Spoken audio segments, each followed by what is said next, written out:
Tawaf menika Bapak Ibu setunggalipun ibadah ingkang minulya, yang mulia. Sampai-sampai dipun sebataken wonten ing Al-Baqarah. Wa ahidna ila Ibrahim wa Ismail an tahira baiti lit taifina wal akifina waruka'is sujud.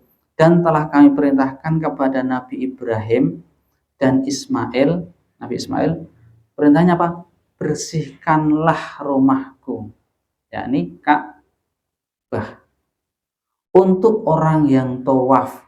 Masya Allah, yang bersihkan Nabi Ibrahim suruh membersihkan karena kenapa? Karena untuk orang mau tawaf.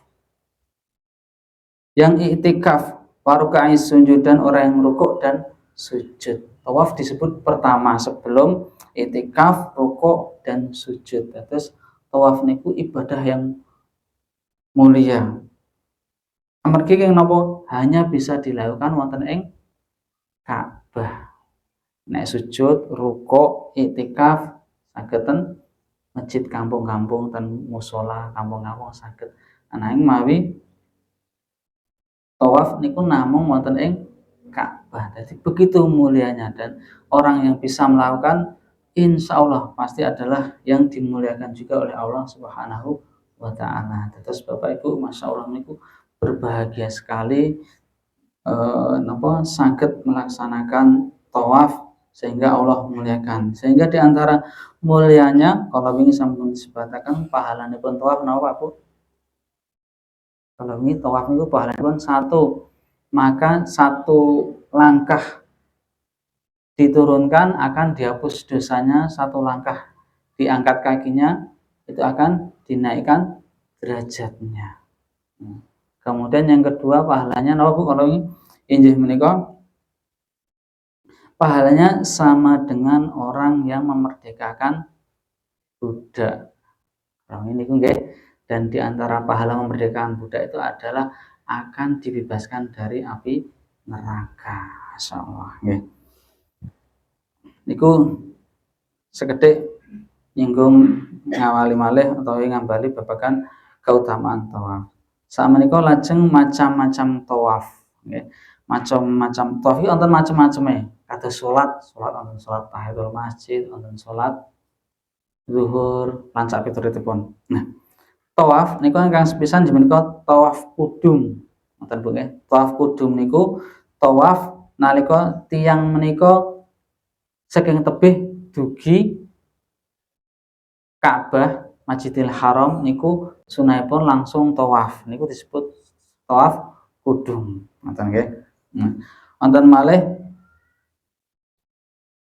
tawaf umroh. Ya, tawaf yang berkaitan dengan umroh. Nah, menawi kula lan panjenengan sami benjing saking Indonesia ten Madinah terus ten Mekah niku dados tawaf umroh sekalian tawaf kudum. Dados tunggal. Dados setunggal, jadi sekalian masuk Masjidil Haram mangke masuk itu tawaf. Nah, itu sudah masuk tawaf umrah sebagai rangkaian umrah lan ugi tawaf kudum. Wonten malih tawaf ifadah atau haji, terus wonten rukun haji mungkin nggih ugi tawaf ngoten nggih. Kemudian wonten tawaf nazar. Kemudian tawaf sunnah. Ya. Tawaf sunnah itu tawaf kapan saja untuk dalam rangka mendekatkan diri pada Allah. Nah, mungkin Bapak Ibu ten mrika sampunipun umroh, mungkin balik wonten ing hotel dinten salajengipun mungkin saged tawaf. Nanging mboten kalian sa'i tawaf mawon pek 7 nggih sami. Niku setunggalipun ibadah ugi. Ngoten nggih. Dan itu dianjurkan sekali setiap kali masuk dan Masjidil Haram niku hendaklah untuk tawaf dulu. Kalau sekiranya cukup untuk sebelum sholat wajib, terus misalkan luhure jam 12, mungkin berangkat jam 10 misalnya, jam 10 tawaf riyen, nggih. Nah, mungkin nanti zikir berdoa ten rika ngoten. Nek pun zikir pas azan sepertinya mboten sempet, mungkin pun ketabrak-tabrak ngoten nggih. Biasanipun wala alam. Iku macam-macam tawaf. Salajengipun syarat-syarat tawaf. Wonten syarate. Sing sepisan inggih menika kedah kagungan niat. Terus wonten niat nggih, semua amal inamal amalu bin niat, segala sesuatu tergantung pada niatnya. Terus mboten wonten niat mung pengen mlaku ten Ka'bah mboten nggih diniati tawaf ngoten. Lajeng menutup aurat. Amargi ibadah niku kedah nutup aurat nggih. Kalau rumiyin menika jamanipun jahiliyah mawi tawaf niku mboten ngagem pakaian yang menika jahiliyah niku amargi menapa berkeyakinan amargi pakaian niku mesti oleh saking napa saking barang-barang ingkang haram. Terus mboten pantas niku keyakinanipun tiyang-tiyang jahiliyah. Amargi jahiliyah riyen lak dhisik ngerampok, dhisik begal, dhisik mateni pun lumrah. Tapi punya keyakinan niku haram ngoten nggih. Terus mboten do ngagem pakaian. Lajeng sasampunipun Kanjeng Nabi wonten ing mboten kliantu tahun ke-9 Hijriah, Nabi memerintahkan Abu Bakar untuk untuk umroh bersama sahabat-sahabat yang lain, kemudian diperintahkan untuk memakai pakaian. Terus dalam syariat Islam harus menutup aurat. Langkung-langkung yen sewu bapak-bapak ibu-ibu menika ngagem yen sewu kaos kaki, lajeng napa? Niki napa Bu jenenge Pak? Manset nggih. Terus mungkin pas Allahu Akbar kan ngeten iki khawatire nikine medun nggih lengene ya. Mungkin ngangge manset supaya tetap tertutup amargi yang setri nyun sewu aurate seluruh tubuh kecuali muka ngoten nggih. Terus ingkang muka dan telapak tangan. Dan telapak tangan ini jadi khilaf, apa telapak kene kita, apa oleh bolak-balik, nggih, walam. Kemudian yang meyakini cadar itu wajib seperti mazhab Imam Syafi'i niku cadar wajib, kalau yang lainnya seperti Imam Ahmad bin Hanbal niku sunah. Nah, menika yang mengambil pendapat sunah bercadar dari ibu-ibu bercadar atau bermasker niku ketika tawaf tetap dilepas. Tapi yang beranggapan wajib boleh dipakai kalau memang itu dikhawatirkan nanti dilihat orang banyak. Ngoten nggih. Dados seperti nyensewu seperti salat mbok menawi salatan masjid-masjid niku dilepas cadar utawi maskeripun. Tapi kalau di situ enggak ada nyensewu napa? Aling-aling nggih. Tirai pembatas niku dikhawatirkan laki-laki napa injen ndelok-ndelok wae kan ngoten nggih. Nglirak-nglirik apa meneh sik cantik-cantik kados ibu-ibu menika. Ha niku diagem ngoten nggih wallahu alam niku khilaf. Khilaf niku perbedaan pendapat di antara ulama ngoten nggih. Terus ada yang mengatakan tapi ada hadis kalau sholat memang tidak boleh menutupi mulut. Kados kala wingi pas pandemi menika khilaf perbedaan pendapat. Ada yang kekeh tetap harus dibuka napa? Mulutnya nggak boleh ditutupi masker karena sholat itu nggak boleh menutupi mulut. Nah, ada yang karena itu keadaan darurat tetap pakai masker alam ya. Jadi memang seperti itu. Masalah ini banyak pendapat tidak apa-apa. Jadi saling kalau tahu ilmunya insya Allah berarti dia memegang bahwa keadaan darurat jadi tetap dipakai. Oh ini memegang bahwa wajib tidak boleh menutup mulut ketika sholat. Lajeng sasampunipun niat lajeng menutup aurat bersuci dari hadas. Nah, bersuci dari hadas. Syarat ini diperselisihkan oleh para ulama. Jumhur ulama berpendapat bahwa suci dari hadas adalah syarat sahnya tawaf. Adapun mazhab Hanafiyah berpendapat bahwa suci dari hadas bukan syarat sahnya tawaf, akan tetapi mereka sepakat bahwa wanita haid dan nifas tidak boleh tawaf. Ya, terus ini perbedaan pendapat juga, okay? Tapi lebih selamatnya, lebih amannya dalam keadaan wudhu. Kemudian terjadi perbedaan pendapat kalau mengambil wudhu karena batal, apakah mengulangi tawafnya dari satu lagi atau dilanjut. Ngaten nggih wallahu alam, namun yang lebih rojih, lebih kuat adalah dilanjut. Meskipun ada ulama yang mengatakan diulang lagi dari satu hitunganipun, ngaten nggih wallahu alam. Adapun yang berpendapat bahwa ini sepatus gamblang bahwa syarat sahnya tawaf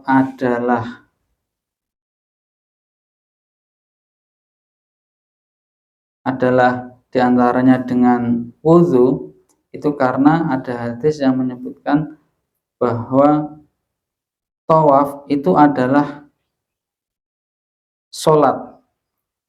Sekedap.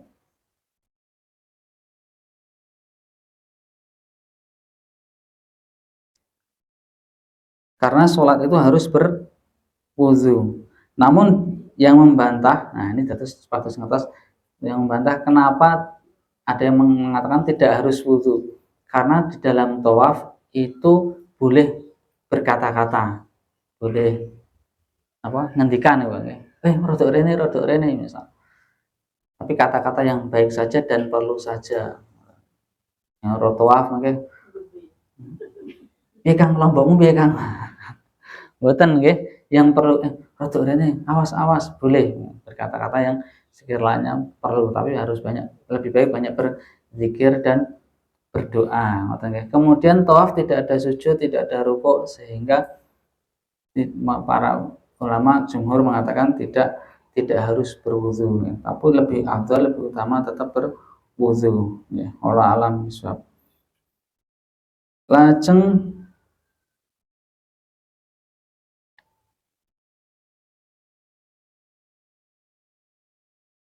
syarat salajengipun putaran tawaf dimulai dari Hajar Aswad dan selesai di satu hitungan sampai pundi malih Bu? Hajar Aswad lagi, baru satu hitungan, oke? Syaratnya itu dari Hajar Aswad, nanti lampu hijau, mubeng, sampai lampu hijau lagi sampai Hajar Aswad, itu baru satu putaran. Kalau belum itu belum bisa dihitung. Kemudian syaratipun menjadikan Ka'bah di sebelah kiri tatkala tawaf. Nah, berarti muternya ngiri apa kanan tuh? Ngiri nggih? Tuh, ngiri loh. Ngiri gitu sih. Soalnya tuh Ka'bah ten kiri terus, nggih. Nah, diusahakan mboten mundur, engko amargi tabrak terus mundur wae. Jadi tekanan mboten tetap menghadap, melakukan yang maju sebelah kiri ngoten nggih. Mboten asal sik penting mubeng, mlakune miring wong mundur mboten nggih. Terus memutari Ka'bah secara utuh, maka tidak boleh masuk ke Hijr Ismail. Terus tidak boleh masuk ke Hijr Ismail. Terus dulu bahwa Ka'bah itu bangunannya paling pinggir menika Hijr Ismail. Dadi bentuknya mboten kotak ngeten niki. Mboten nganu nggih. Terus rumiyin menika bentukanipun mboten kotak ngeten, tapi sambung kalih Hijr Ismail. Terus sik salatan nggen Hijr Ismail, jero Hijr Ismail itu sama dengan sholat di dalam masjid. Nah, besok ibu-ibu apa di waktu-waktu senggang boleh untuk napa sholat sunnah di sholat 2 rakaat di Hijr Ismail, itu sama dengan sholat dalam Ka'bah. Terus pas tawaf mboten saged, mboten asal mlebu meskipun bedake napa pagere dibuka misal, wah main cepet terus jalan singkat mboten asal, tetep harus ngliwati niku.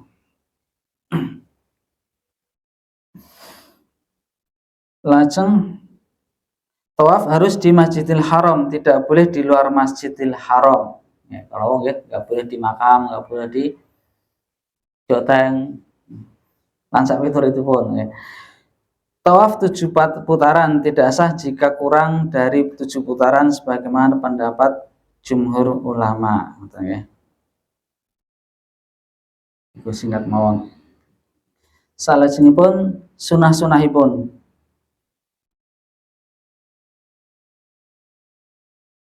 Injih menika sunahipun 1 tawaf kudung tawaf kudum atau tawaf umroh. Kudum itu tawaf pertama datang dari jauh. Misalkan orang nggak niat umroh tapi ingin ke Masjidil Haram, itu tawaf kudum sunahnya, tawaf sike. Atau yang umroh datang, kita niatnya umroh, kemudian tawaf, itu sekalian tawaf kudum, tawaf penghormatan, juga tawaf kedatangan, juga tawaf rangkaian umroh jadi satu. Jadi mboten terus 14 mboten nggih. Kayak gitu mawon. Nah, menika untuk melakukan al-ittiba, yakni menampakkan bahu kanan. Sik kakong ya. Dan lengan kanan, menutup bahu kiri dan lengan kiri dengan kain ihram. Nah, terus kanan dibuka dugi lenganipun. Mboten namung bahu netok tapi dugi lengan. Kedua, tatkala tawaf melakukan ar-ramal, yaitu berjalan dengan cepat dengan langkah kaki yang pendek disertai dengan menggoyangkan pundak. Terus ar-ramal menika berjalan lebih cepat tapi langkahnya pendek-pendek. Itu ar-ramal ya. Kemudian di tahun ke-9 Hijriah Nabi pernah umroh menika sampai di Nyon Sewu. Umroh pertama Nabi itu di rukun Yamani ini, sampai rukun Yamani ini tidak romal lagi. Ngoten nggih, tidak romal lagi. 3 kali sampai sini berjalan.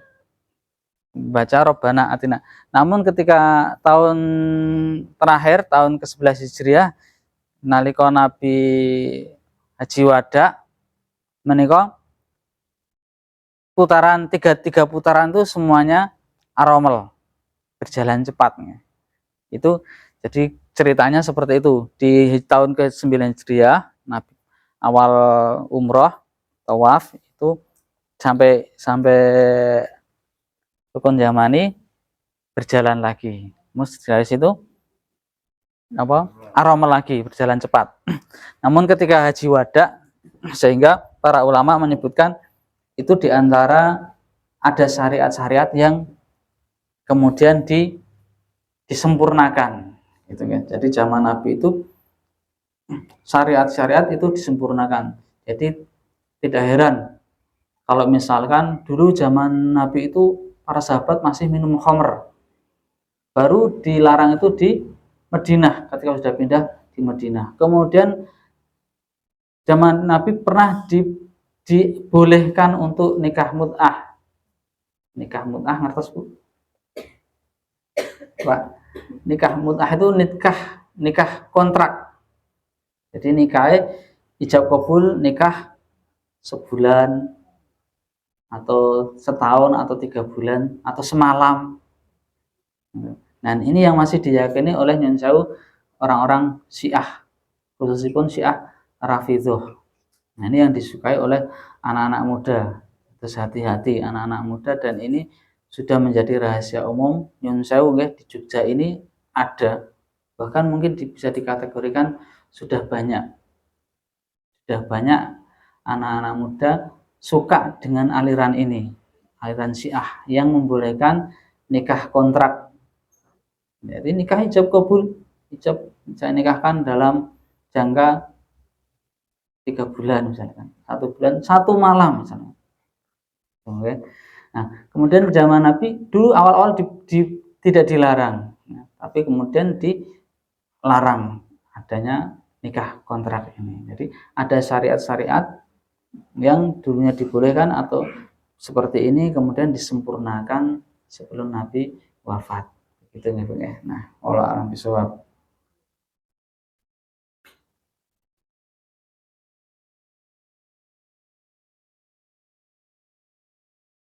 Kalau sebab romal insya Allah sudah tahu, kemarin sudah dibahas.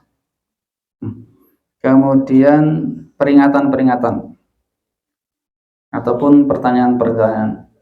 1. Bagaimana jika seorang ragu tatkala tawaf sudah berapa putaran? Dilala sak rombongan kok lali kabeh. iki PL. Ya, piro iki mau ya? Berapa ya? 6 kok 7. Nah, gitu nih seumpama. Maka para ulama memberikan solusi hitunglah yang sedikit seperti kita sholat ya. Ini udah rakaat keempat kok ketiga gitu. Hitung yang sedikit gitu ya. Misalkan jika dia ragu tatkala tawaf, lantas ada orang lain yang dipercaya mengabarkannya tentang jumlah putaran tawaf, maka ia boleh menerima berita orang tersebut. Nah, misalnya ono sik yakin iki wis ping 7 iki. Ojo malah utur pitu benem pitu. Ada yang yakin udah 7 kali udah cukup. Nah, kita menerima saja. Mas pokoknya manut mas gitu. Nah, ya. Jika tatkala tawaf tiba-tiba iqomah, sebentar. Jika keraguannya muncul setelah selesai tawaf, maka tidak usah dipedulikan. Ya, pun rampung, pun apa niku sholat belakang makam Ibrahim, terus muncul keraguan, mau jadi piturung ya. Nah, misalkan, nah itu sudah ditepis saja keraguan itu, lanjutkan. Masa mau nambah siji guys, sholat gitu. Saya tak nambahin, nggak usah. Ya, jadi sudah ditepis saja itu was-was wisufi kan itu. Jika tatkala tawaf tiba-tiba iqomah untuk sholat wajib ya, pas tawaf itu kok iqomat, maka seseorang menghentikan tawafnya untuk sholat dan setelah tawaf melanjutkan kembali tawafnya dari tempat di mana berhenti tadi. Gitu ya. Berhenti di tawaf, iqomat, ya udah berhenti mawon, tapi mungkin harus nganu gitu nggih, Pak. Waspada jangan baper. Jangan baper nanti cok digetak-getak sama apa laskaripun. Kan tawaf kadang pun cerak kabeh niku. Padahal iku ajeng tinggoni imam. Wah mungkin kon mundur haji.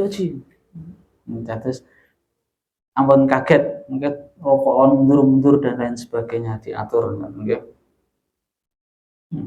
Kemudian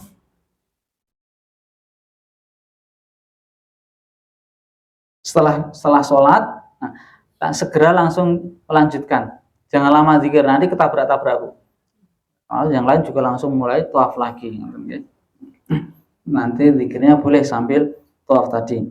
Jika seorang mendapati kepadatan yang sangat padat tatkala tawaf, maka ia boleh melanjutkan tawafnya di lantai yang lain di Masjidil Haram tersebut. Misalkan tawaf pertama kok penuh, uyal-uyalan, boleh dilanjutkan. Misal dapat 2 putaran kok penuh banget sesak, boleh di lantai kedua atau lantai ketiga naik, lanjutkan saja gitu ya. Jangan lupa setelah tawaf kembali lagi menutup bahu kanan sebelum melaksanakan sholat sunat 2 rakaat di belakang makam Ibrahim, karena makruh seorang sholat dalam kondisi bahunya tersingkap. Nah, itu diantaranya tadi wajma'u ala annahu man syak fi tawafihi bana alal yakin. Dan para ulama sepakat bahwa barang siapa yang ragu maka kerjakan yang ia yakini, yang yakin. Tadi kalau misalkan ragu berapa putaran maka ambil yang yakin gitu. Demikian wallahu a'lam bishawab. Mungkin ada yang tanyakan Ibu, monggo.